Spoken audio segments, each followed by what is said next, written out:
میں دعائی دیتا پھرتا ہوں، میں کہتا ہوں جٹ بن کے بڑا جی لیا، بٹ رائی انصاری بن کے بڑا جیا، بس کر دو بس کر دو، اب مسلمان بن کے جینا سیکھو، اب اپنی پہچان رسول اللہ کی غلامی بناؤ، اب کہو پہلے دین باقی ہر چیز بعد میں، بس کرو بہت ہو چکا ہمارے ساتھ، اب تھوڑا جاگو۔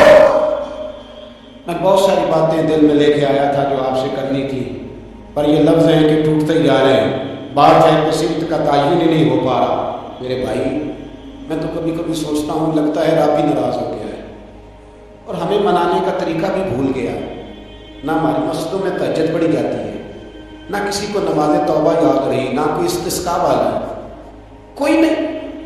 جو پیر صاحب کے پاس جا کے بیٹھتا ہے تھپکی دیتے کہتے جا تیرا کام ہو جائے گا موج کر، کبھی نہیں کو کہتا توبہ بھی کر، استغفار بھی پڑھ، یہ داڑھی پوری کر، دین رسول اللہ کا اس کی طرف تو توجہ کر، کوئی تبلیغ ہی نہیں کرتا، سارے پھوکا پھاکی پہ لگ گئے ہیں، کوئی خیال ہی نہیں آ رہا کسی شخص کو کہ ہماری تباہیوں کا سبب کیا ہے؟ علاقہ تک کا برس فتح ہوا، تمام لوگ نعرے لگا رہے ہیں، حضرت ابو ذر غفاری کونے میں بیٹھ کے رونے لگ گئے، مسلمانوں کو فتح ملی، سب لوگ نعرے لگا رہے ہیں، خوشی ہو رہی ہے کہ علاقہ فتح ہو، حضرت ابو ذر غفاری رونے لگے اور تڑپ کے روئے، لوگوں نے کہا ابو ذر کیوں روتے ہو؟ آپ فرمانے لگے یہ لوگ برسوں سے قابض تھے اس شہر پر، یہ جن لوگوں سے آج ہم نے لیا ہے یہ برسوں سے، دل کے کانوں سے سننے والی بات ہے، فرمانے لگے یہ برسوں سے قابض تھے، انہوں نے اللہ کی نافرمانی کی ہے تو آج علاقہ ان کے ہاتھوں سے نکل گیا ہے، میں رو اس لیے رہا ہوں کہ خدایا کہیں ہم سے بھی نافرمانی نہ ہو اور یہ ہمارے ہاتھوں سے بھی نہ نکل جائے۔ شام نکل نہیں گیا ہمارے ہاتھوں سے، لیبیا نکل گیا، مصر نکل گیا، عراق نکل گیا، افغانستان نکل گیا، اور اگر دیکھو تو بالواسطہ بلا واسطہ ہر جگہ کافر کا ڈیرا، وہ رو رہے ہیں، کہتے ہیں جب قوم اللہ کی نافرمانی کرتی ہے تو علاقے نکل جاتے، تڑپ رہے ہیں، مجھے کوئی فکر نہیں، کوئی نہیں رویا مصر کے جانے پر، کوئی نہیں رویا لیبیا کی تباہی پر، شام کے بچوں پہ کوئی نہیں رویا، ہم لوگ یہاں عید مناتے رہے، عید پر لوگ نئے کپڑے لیتے رہے اور برما کے مسلمانوں کو کفن تک نصیب نہ ہوا، کوئی نہیں تڑپا ان لوگوں پر، کسی کو خیال نہیں آیا۔ صاحب امام علی مقام کی فکر کو سمجھو، اس پر غور کرو، بس کر دو، نیند بڑی لمبی ہو رہی، اب اٹھو اس بیداری سے، اٹھو۔ جب قومیں نافرمانی کرتی ہیں تو ملک چھن جاتے ہیں اور کافر باری باری کر کے باریاں لگا رہا ہے، باری باری تمہیں کئی دفعہ دھمکیاں دے چکا ہے، وہ تمہارا نمبر کئی دفعہ لگا چکا ہے، اب خواب غفلت سے اٹھ جاؤ، آگ پیروں تک آ گئی ہے، ایسا نہ ہو جلا ڈالے سارا کچھ۔ حضرت سیدنا ابو ذر غفاری رو کے فرمایا کرتے تھے جب تم نافرمانیاں کرو گے تو علاقے تمہارے ہاتھوں سے نکل جائیں گے، سو نکل گئے۔ غوث اعظم کے بغداد پہ کئی دفعہ بم گرے، مولا علی شیر خدا کا شہر نجف کئی دفعہ بم کی نظر ہوا، امام علی مقام کے کربلا میں اب تک کئی دفعہ جنگیں ہو چکی، اس لیے کہ ہم نافرمانی کرتے علاقے چھن جاتے۔ دوسری بات یہ کہ پھر ہمیں وہ طریقہ بھی نہیں آتا جس سے رب کو منایا جاتا ہے۔ آپ یقین کریں مسلمان پہ ایک 5 وقت کی نماز ہے وہ بھی بوجھ ہے، 2.5 گھنٹے کی تقریر اور 5 منٹ کی جماعت میں لوگ بھاگتے پھرتے، بڑا مشکل ہے۔ آج تک مسلمان ایک 5 وقت نماز پڑھنے کے لیے بہانے ڈھونڈ رہا ہے ابھی تک، تو وہ مسلمان کہاں سے آئیں گے جو رات رویا کرتے تھے، راتوں کو اٹھ کے روتے تھے تو سویرے اللہ کافر کے مقابلے میں اتنی مدد کرتا تھا کہ 10 مسلمان لاکھوں کو بتا دیا کرتے تھے، اس لیے کہ مدد کس کی شامل ہوتی تھی؟ بول کے بتائیے کون مدد کرتا تھا؟ کیونکہ دیکھیں نا یہ ہمیں طریقہ بتایا نبی پاک نے۔ اللہ حضور سے راضی تھا کہ نہیں؟ یار اس پہ جلدی جلدی بولو، اللہ راضی تھا نا؟ تو بدر کی رات حضور کیا کرتے رہے ساری رات؟ ساتھ نہیں تھا اللہ، وہ تو وہاں سے فرما رہا ہے غار ثور سے ان اللہ معنا، محبوب کہہ دے کہ اللہ تیرے ساتھ ہے، وہاں سے محبوب کہہ رہے اللہ ہمارے ساتھ ہے، وہاں سے اللہ ساتھ تھا، پر ساری رات بدر کی ساری، اور دعا کا رنگ کیا تھا؟ حضرت ابو بکر صدیق فرماتے ہیں حضور نے ہاتھ اٹھایا، اللہ یہ میرے 313 ہے، میں کل کمائی لے کے آ گیا، اے اللہ میری کل کمائی ہے، اگر یہ ہلاک ہو گئے تو قیامت تک کون تیری عبادت کرے گا، اے اللہ مدد فرما۔ اور حضور مناتے ہیں رب کو، کہتے ہیں یا اللہ تو نے وعدہ نہیں کیا تھا تو مدد کرے گا، یا اللہ تیرا وعدہ نہیں تھا تو کامیابی دے گا، یا اللہ تو نے ساری رات مناتے گزر گئی، ساری رات۔ صبح کا اجالا چمکا تو حضرت ابو بکر فرماتے اتنا لمبا سجدہ کیا، حضور سجدے میں تھے، میں دیکھتے دیکھتے تھک گیا، میں سجدے کی حالت میں ہی حضور پر لیٹ گیا، لپٹ گیا، میں نے کہا محبوبہ سار اٹھائیں، وہ دیکھیں اللہ نے مدد نازل فرما دی ہے، اٹھائیے سر۔ حضور نے اللہ کو منایا، نبی پاک منایا کرتے تھے، ہم اب سجدوں میں بھی نہیں جاتے، اتنی سو رہی امت سجدوں تقریروں سے انقلاب لانا چاہتے، ہم خالی نعروں سے انقلاب برپا کرنا چاہتے۔ لوگ جب روتے تھے بوڑھے لوگ سجدوں میں، اور عالم فاضل صوفی کی تو کیا بات ہے نا، وہ تو اللہ کے نمائندے ہیں کہ جس کے صرف سفید بال ہو جائیں، میرے نبی پاک علیہ السلام نے فرمایا رب تو ان کی بڑی عزت کرتا ہے، ان کی بڑی۔ اور میرے نبی پاک نے فرمایا گناہگار مومن بھی جب دعا کے لیے ہاتھ اٹھاتا ہے تو اللہ فرماتا ہے فرشتوں اسے خالی نہ لوٹانا، مجھے شرم آتی ہے اسے خالی، پر تو اٹھاتا ہی نہیں، تو اسے مناتا ہی نہیں، تو کبھی لکھتا ہی نہیں، تو نے کبھی کہا ہی نہیں کہ یا اللہ آ میں تجھے لے جاؤں۔ حضرت سعد بن ابی وقاص کے پاس قادسیہ کی جنگ ہو رہی تھی، کافر بلا رہا تھا آؤ اگر کوئی ہے تو آؤ، آؤ مقابلے میں۔ حضرت سعد بن ابی وقاص نے گھوڑے دوڑا دیے، دشت تو دشت ہیں، صحرا بھی نہ چھوڑے ہم نے، بحر ظلمات میں دوڑا دیے گھوڑے ہم نے۔ حضرت سعد بن ابی وقاص نے گھوڑے دوڑائے، آگے دریا آ گیا، کوئی پل نہیں، کوئی شہر، اسلام کی عزت کا سوال ہے۔ حضرت سعد بن ابی وقاص نے ہاتھ اٹھائے اور کہا اے اللہ اگر تو موسیٰ کی نافرمان قوم کو رستہ دے سکتا ہے تو تو ہمارے دلوں کو جانتا ہے، ہم تو اپنے رسول کے فرمانبردار بنا ہو، آنا میں پانی کر کی، اگر تو نے دل مسلم کی دل جوئی نہیں تو ہمیں تانا دیکھ کے بت کے مسلم کا خدا کوئی نہیں۔ کہا اے اللہ مہربانی فرما، اگر تو حضرت وَإِذْ فَرَقْنَا بِكُمُ الْبَحْرَ فَأَنْجَيْنَاكُمْ وَأَغْرَقْنَا آلَ فِرْعَوْنَ، اگر تو حضرت موسیٰ کی قوم کے لیے دریا پھاڑ سکتا ہے تو ہم تو نبی پاک کے غلام ہیں۔ صحابہ کہتے ہیں جناب صاحب نے دعا مانگی تو دریا نے رستہ عطا فرما دیا۔ یار تو دعا بھی نہیں مانگتا، حضور نے فرمایا دعا صلاح المومن، دعا مومن کا ہتھیار ہے، تو نے یہ بھی چھوڑ دیا ہے۔ اب تو پر باتیں کر کے تبصرے کر کے ٹی وی دیکھ کے اپنی رائے قائم کر کے کمنٹس کر کے سو جاتا ہے، یہ بھی سوتا خوش ہو گیا، تو دعا تک نہیں مانگتا۔ فرماتے دعا مانگی تو دریا نے رستہ دیا، اور جب اس کنارے نکلے تو حضرت سعد کہنے لگے کسی کی کوئی شے تو نہیں رہ گئی دریا میں، کوئی چیز تو نہیں رہ گئی۔ ایک صحابی کہنے لگے پیالہ رہ گیا ہے، تو حضرت سعد فرمانے لگے او دریا ہمارا پیالہ واپس نہیں کر دیتا؟ تو کہتے ہیں کہ لہر آئی تو پیالہ بھی باہر پھینک گئی۔ او بھائی ہم اسی رسول کا کلمہ پڑھتے ہیں جن کا حضرت سعد بن ابی وقاص نے کلمہ پڑھا، اور کسی جگہ میرے نبی پاک نے نہیں فرمایا اللہ صحابی کی سنے گا بعد میں آنے والوں کی نہیں سنے گا، کسی جگہ نہیں۔ پر تو کشکول دعا بھی نہیں اٹھاتا، مصیبت میں بھی اب یاد خدا ہم کو نہیں آتی، دعا منہ سے نہ نکلی، جیبوں سے عرضیاں نکلی، تو یہ کام بھی نہیں کرتا۔ میرا دل کرتا تھا چلو اور کچھ نہ ہو، مسجدوں میں اجتماعی دعا ہی ہو جائے، پر اس طرح بھی توجہ نہیں، وہاں بھی کہتے ہیں مولوی صاحب جلدی کرو گھر جانا ہے، نہیں کرتی دعا، اور کمنٹس کر رہے ہیں لوگ کہتے ہیں آپ اپنے گھر کی سوچیں۔ میرے بھائی دعا، صلاح الدین ایوبی فلسطین کی جنگ لڑ رہے تھے، خبر آئی کہ عیسائیوں کا ایک بحری بیڑا، بحری جہاز اسلحہ لے کے آ رہا ہے، نیزے ہیں، تلواریں ہیں، تیر ہیں۔ صلاح الدین ایک بزرگ تھے، ان سے ملے تو کہنے لگے بابا جی آپ بھی دعا کرو، میں بھی دعا کرتا ہوں۔ مسلمانوں کے پاس پہلے اسلحہ ہے، عیسائیوں نے اور منگا لیا ہے، کہیں ایسا نہ ہو مسلمانوں کے خلاف اتنا اسلحہ استعمال ہو۔ یہ بات کہیں بابا جی کو دعا کا کہا، خود مسجد اقصیٰ میں ساری رات روتے رہے۔ صلاح الدین ساری رات، ہمارا حکمران جسے ربنا آتنا فی الدنیا پوری نہیں پڑھنی آتی، اور اب تو ایسے پیر آ گئے میدان میں جو سورہ فاتحہ سیدھی نہیں سنا سکتے الا ماشاء اللہ۔ ساری رات صلاح الدین ایوبی روتے رہے۔ وہ بزرگ کہتے ہیں میں بھی کونے میں تھا، پر جس درد سے اس نے دعا مانگی میں نہیں مانگ سکا۔ سویرے خبر آئی کہ دشمن کا وہ بحری بیڑا حوصلہ لے کے آ رہا تھا، دریا میں غرق ہو گیا۔ صبح خبر آئی تو وہ شخص ایک آگے بابا جی سے کہنے لگا بابا جی وہ بحری بیڑا دریا میں غرق ہو گیا۔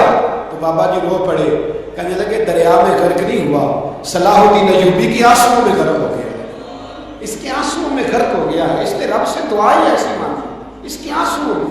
تو دعا بھی نہیں مانگتا میرے بھائی مسلمانوں کے لیے، تو دعا بھی نہیں مانگتا۔ امام حسین میدان کربلا میں تھے، ایک راوی کہتا ہے 3 دن پانی بند رہا ہے، روٹی بند رہی ہے، پر قرآن پاک کی تلاوت 1 منٹ کے لیے بھی بند نہیں ہوئی، دعا اور التجا 1 منٹ کے لیے بھی بند۔ حسین کے خیمے سے یہ آواز بار بار آتی رہی، یا اللہ استقامت بھی دے اور صبر بھی عطا فرما۔ دعا کا رستہ بند، تلاوت بند نہیں ہوئی، اللہ کی بارگاہ میں سجدے بند نہیں ہوئے، چھوڑ گیا۔ تو دعا تک نہیں مانتا، دعا تو انقلاب برپا کر دیتی، دعا تو حالات بدل دیتی، دعا تو تبدیلی لے آتی ہے۔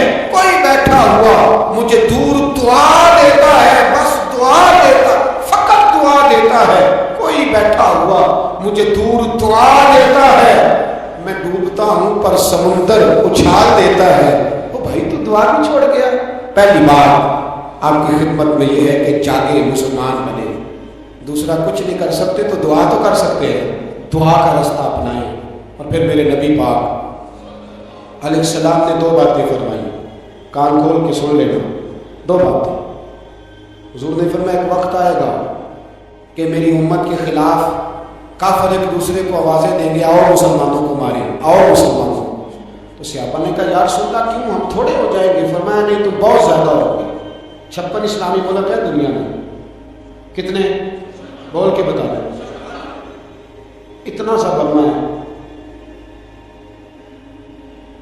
کسی غیر مسلم کا کتا مر جائے تو یہ چیخ پڑتے ہیں، اور یہاں کہتی ہے اقوام متحدہ کہ نہیں وہ ہمیں داخل نہیں ہونے دے رہے، تو بند کرو پھر سلامتی کونسل، تحلیل کر دو، اقوام متحدہ ختم کرو۔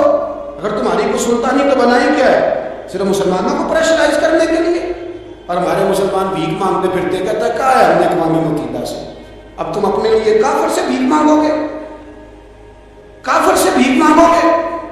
میرے عزیز نبی پاک علیہ السلام نے فرمایا کافر ایک دوسرے کو بلائیں گے مسلمانوں کو مارے۔ یا رسول اللہ ہم تھوڑے ہوں گے، فرمایا بہت زیادہ ہوں گے۔ حضور کیا ہوگا؟ فرمایا تمہیں وہن ہو جائے گا۔ یا رسول اللہ وہ کیا ہے؟ فرمایا دنیا سے پیار ہو جائے گا، مرنے کو دل نہیں کرے گا دنیا سے، اور مرنے کو اس وقت سمجھ لینا کافر تم پہ حاوی ہے۔ میں اپنا اندازہ کروں، آپ اپنا کریں، مجھے دولت سے کتنا پیار ہے اور آپ کو کتنا پیار ہے۔ جاگ کے سنیں یہ لفظ رسول پاک کو صلی اللہ علیہ۔ حضور نے فرمایا جب تجھے دنیا سے پیار ہو جائے، دولت سے پیار ہو جائے، اقتدار سے پیار ہو جائے، اور جب تجھے موت بری لگنے لگے، تیرا مرنے کو دل نہ کرے، پھر کافر تیرے اوپر چڑھ آئے گا۔ آج دولت ہی تو رہ گئی ہے، باقی بچہ کیا ہے؟ میں اکثر کہتا ہوں شادیاں نہیں ہوتی، تجارتیں ہوتی ہیں۔ لڑکی والے کہتے ہیں کہ لڑکا زیور کتنا ڈالے گا، لڑکے والے کہتے ہیں لڑکی جہیز کتنا لائے گی۔ تجارت، ہر جگہ دولت، ہر جگہ پیسہ، ہر جگہ سرمایہ۔ جہاں جس معاشرے میں تلاوت بکے، نعت بکے، تقریر بکے، اس سے زیادہ اور تباہی کا معاملہ کیا ہو؟ میرے عزیز میرے رسول پاک علیہ السلام کے صحابہ کے قریب دنیا داری آ سکی نہیں آئی۔ حضرت ابو بکر صدیق نے پانی مانگا تو لوگوں نے دودھ دیا، فرمایا پیچھے کرو، ابو بکر نے نعمتیں چھوڑ دیے۔ اب ابو بکر وہ والا کام کرتا ہے جو رسول پاک نے کیا، فرمایا نہ دودھ شاید پیش نہ کرو، جو مانگتا ہوں بس وہ دو۔ حضرت ابو بکر صدیق نے بڑے مالدار تھے، حضرت عمر فاروق رضی اللہ تعالیٰ عنہ کے پاس صحابہ کرام جمع ہو کے آئے، کون سا ایسا شخص ہے جس کی تنخواہ میں اضافہ ہو جائے؟ تو لوگ کہتے ہیں نہیں مجھے نہیں چاہیے، اور ہم نے وہ لوگ دیکھے، حاجی صادق صاحب کو مسجد والوں نے کہا 1000 روپیہ تنخواہ بڑھانی ہے، تو حاجی صاحب کہنے لگے میرا بڑا سونا گزارا ہوتا ہے، میرے نہیں بڑھے گے۔ حضرت سیدنا عمر فاروق رضی اللہ سے آپ اکٹھے ہو کے گئے، کہنے لگے عمر حضور کے زمانے میں بظاہر غربت رہی، جناب صدیق اکبر کے زمانے میں غربت، اب تو بڑی ریل پیل ہے، بحرین سے لاکھوں کا مال آتا ہے، آپ کو بڑے بڑے سفیر ملنے آتے ہیں، پر آپ وہی پرانا کرتا اور وہی طاقت جو کئی جگہ سے سی آپ نے کئی جگہ سے پھٹی۔ اور حضرت عمر ایک دن عید کی نماز پڑھانے گئے تھے تو ننگے پیاری چلے گئے، لوگوں نے کہا جوتا، فرمایا ٹوٹ گیا تھا یار، پہننے کے قابل نہیں تھا، فرمایا ننگے پیر آ گئے، لوگ کیا کہیں گے؟ فرمایا چھوڑو، عمر کے پاؤں ننگے ہیں لیکن عمر کے کردار میں تو کوئی شک نہیں، پیر ہی ننگے ہیں نا، کیا ہوا؟ چھوڑو اس بات، کوئی پیار نہیں دنیا داری سے، دولت سے، کوئی چکر ہی نہیں۔ حضرت سیدنا عمر فاروق رضی اللہ تعالیٰ عنہ کو صحابہ نے اکٹھے ہو کے کہا، یہ ہے عمر کے بیدار ہونے کے طریقے جو اس کر لو۔ کہا جناب آپ اب بڑا مال غنیمت ہے، جس طرح ہر صحابی کا حصہ ہے آپ کا بھی حصہ ہے، کہ نیا کرتا ہی ڈال لیں آپ خرید کے۔ اب جب مشورہ ہو گیا صحابہ میں تو کہنے لگے عمر سے بات کون کرے گا؟ نیا کرتا پہننے کی عمر سے بات کس کو برا لگتا ہے جی؟ نیا کرتا کون بات کرے گا؟ حضرت سیدنا علی المرتضیٰ کا انتخاب ہوا، کہنے لگے مولا علی کی بڑی عزت کرتے ہیں، ان سے بڑا پیار کرتے ہیں، ان سے بات کرتے ہیں۔ تو حضرت علی کو بلایا گیا، عرض کی حضور مہربانی فرمائیں۔ حضرت عمر سے کہے نئے کرتے کے لیے، آپ فرمانے لگے عمر میری بڑی قدر کرتا ہے، بڑی بات سنتا ہے، پر یہ والا کام نہیں میں عمر سے کہہ سکتا، یہ کسی اور سے ہو۔ تو کہنے لگے آپ رہنمائی کر دیں، کس کو کہیں؟ تو جناب علی المرتضیٰ فرمانے لگے اگر حضرت عائشہ صدیقہ سے کہو گے تو عمر فوراً مان جائے گا، وہ مومنوں کی ماں ہے۔ صحابہ حضرت عائشہ کے پاس، اماں جی عمر کو بلائیں، ان کو کہیں، بڑے بڑے سفیر آئے ہوتے ہیں، وہی پرانے کپڑے پہن کے بیٹھ جاتے ہیں۔ اللہ اکبر، حضرت عائشہ نے پیغام بھیجا، فرمایا عمر کو بلاؤ۔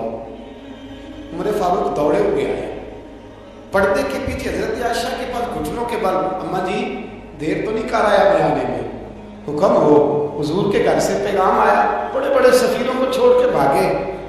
حضرت عائشہ صدیقہ کہنے لگی عمر دیکھو جائز پیسے ہوں تو اسلام اچھے لباس سے منع نہیں کرتا، اب بڑا بڑا مال آیا ہے، اب تیرا بھی حصہ ہے، تو صحابہ کرام کی خواہش ہے کہ نیا کرتا پہن لو، بڑے بڑے سفیر آتے ہیں، حرج بھی کوئی نہیں، جائز بھی ہے، کوئی منع نہیں۔ حضرت عمر نے گردن جھکائی، جی اماں جی، جی اماں جی، جی اماں جی۔